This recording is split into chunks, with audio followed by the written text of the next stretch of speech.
The museum, we think of it as being recent, but it's been here a while now. But it used to be our workshop, and our casting benches were all along this far wall. And this used to be the glazing benches where Kathy worked when she was doing the blacking, which is an awful process. And it used to be just full of clay, basically. It was slops of clay all up the wall. But when we changed the process, we didn't need this space, and it sat empty for a while. And then we recovered a few old pieces and thought it would be nice for people to see those.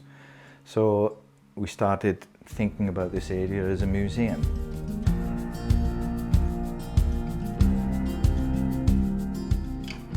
Now it's grown over the years, and it's brilliant because people bring back important pieces and put them on loan in the museum, and so we get, we put those on display because it shows the process from the very early things my dad made in the shed in Lambert Road, right up to the modern pieces, some of which you can't buy now, and things that have run their limit and are no longer available.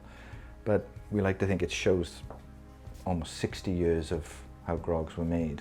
So we're going from the early things that Dad made, these glazed pieces, which are really unusual because they're highly coloured.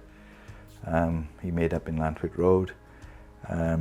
Little things that I made as well, animals mostly, which we managed to keep over the years. Some things we found in the garden and saved those.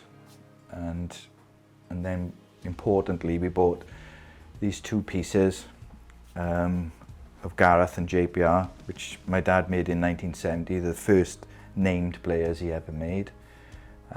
We bought those back, and we're really, really proud to have those back because they started everything.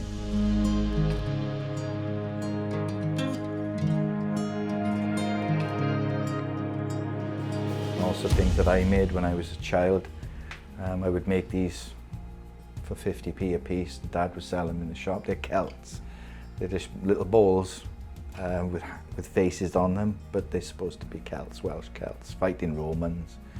And I love those things. And then we've got more modern things, like the resin things that have now run their limit and you can't buy them.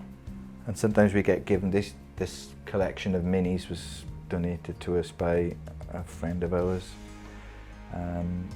Because we couldn't afford to buy them back, because it's crazy that things we made all those years ago, which were selling for like $5.95, are now raising crazy money on the internet.